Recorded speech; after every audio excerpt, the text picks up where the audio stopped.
Sir, bakit kasi hindi na lang ako ipalit mong supervisor? Kesa sa naman sa matandang yun. Bagal-bagal ng kumilos eh. Hayaan mo na muna.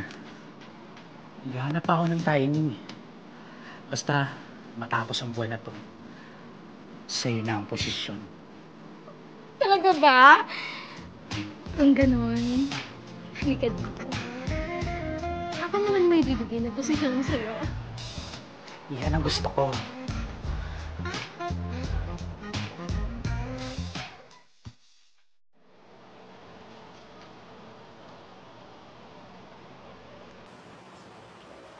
Nako, Iha. Nakita mo ba yung lamesa na yon? Kakaalis na ng customer, ah. Oh. Ako sabihin ako pa maglilinis dyan. Di ba ikaw ang unang nakakita? Ba, bastos tong batang to, ah. Hindi mo ba alam na supervisor ako dito? Inuutosan kita kasi parte yan ng trabaho mo. Eh bakit kasi hindi na lang ikaw yung maglinis? Sa bagay. Matanda ka na nga kasi. Mahina na yung buto mo. Ay, nako. Kaya hindi na maayos ang pagtatrabaho mo. Alam mo, dapat sa mga katulad mo, nagpapahinga na lang talaga. Ineng, hinay-hinay ka sa sinasabi mo. Kasi, supervisor ako. Kaya kung di mo ako kayang isuspeto, respeto mo na lang ako bilang tao. Ay, Lola! Ano bang pakialam ko sa nararamdaman mo? Wala! Alam mo, dapat sa'yo mag-resign ka na lang eh. Wala ka namang kwenta. Ano nangyari dito? Ay, boss! Ito kasing si Lola eh. Ako pa pag naglilinis niyan. Eh, bagong gawa yung kuko ko. Sabi sa'yo eh, matanda na yan eh. Hindi totoo yan, sir. Ako bisor dito. Inuutosan ko siya kasi parte ng trabaho niya. Eh, paano ba yan? Ako ang manager dito. Mas mataas ang posisyon ko sa'yo. Pwede kitang paalisin dito, ha? Alam mo, tama naman si Jai. Matanda ka na kasi, ha? Dapat di ka na nagtatrabaho eh. Si Ja na ang bagong supervisor ngayon. Talaga, boss? Narinig mo yun? Ako na ang new supervisor. Kaya umalis ka na. Chupe! Hindi pwede yun, sir. Kasi yung owner naglagay sa akin sa posisyon na to. Paano na lang ang pabuhayan ko? Paano na lang kakainin ko kung wala na akong trabaho? Hoy, hindi namin kasalanan at problema kung may kakainit pa titirahan ka pa. Kasalanan mo yan. Kasi nung bata ka, hindi ka lumandi. Kaya ngayon matanda ka na, wala na mag-aalaga sa'yo. Alam mo, tama na yan, tanda. Ha? Hilabas na kami sa problema mo. Sa ngayon, kunin mo na yung mga gamit mo, umalis ka na dito. Hindi ka naman nakakatulong dito eh. Hala, sige, alis na.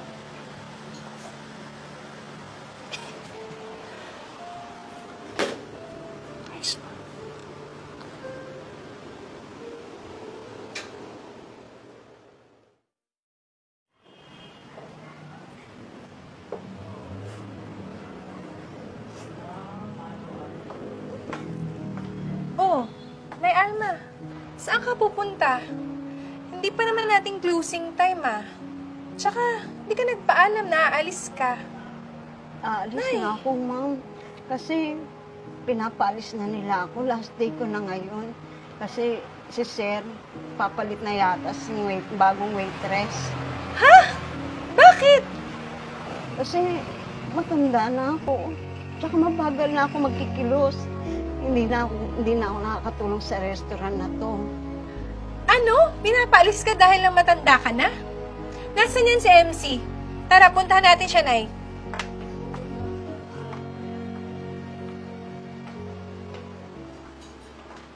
Di mo talaga ako binigo. Binigay mo sa akin yung posisyon. Ako nga, araw-araw, may bagong posisyon eh. Siyempre, Deserve mo. Sarap mo kasi. Anong ginagawa nyo? Ay, ma'am, andyan po pala kayo. Oo. At nakita ko yung ginagawa nyo. Ginagawa nyong motel yung restaurant ko? Hindi na kayo nahiya? Oras ng trabaho, naglalandian kayo? Ma'am, mali po yung nakita nyo. Yung narinig ko. Kaya pala binigyan mo ng posisyon yung waitress na yan. Dahil araw-araw kayong gumagawa ng milagro rito. Tinanggal nyo pa yung mas matagal sa inyo? Ma'am, kasi po... Dahil ba matanda na siya?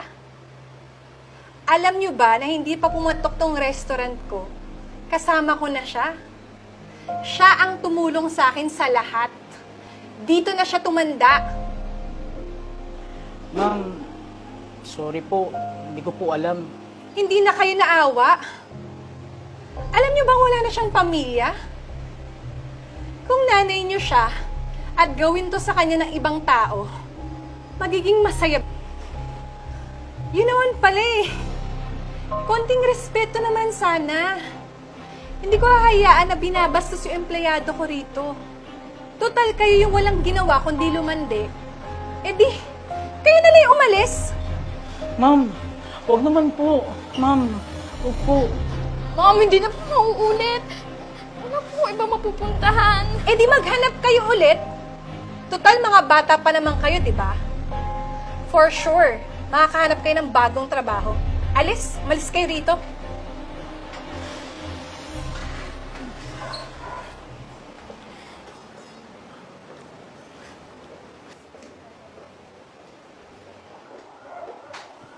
Okay lang naman po ako, ma'am.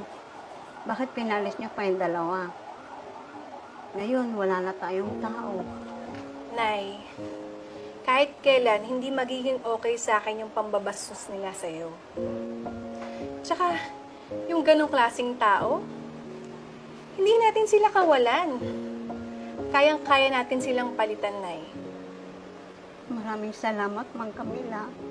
Kasi, hindi man tayo magkaano-ano, pero naramdaman ko yung totoong pagmamahal, lalo na sa'yo.